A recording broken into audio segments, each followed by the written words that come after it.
So ngayon nga pala ay naghuhugas ako ng plato dahil wala magawa. Kasi nga kahit hindi ako inuutusan, hinuhugasan ko na lang dahil bawal tayong maging tamad. Kaya ayan, medyo ayan, masaya naman sa paghuhugas ng plato. Pero ano pa rin talaga. Ayan, tapos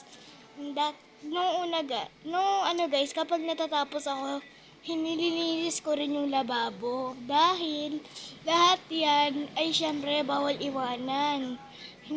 Kahit pagod na tayo, syempre pwede itutuloy pa rin natin. Kaya natin yan. Walang susuko. Okay? So, yan na nga guys. Wag nyo nang antayin na hutusan kayo o wag nyo nang hintayin din na yung mga magulang nyo pa rin na maghugas. And now, this is the end. Bye-bye!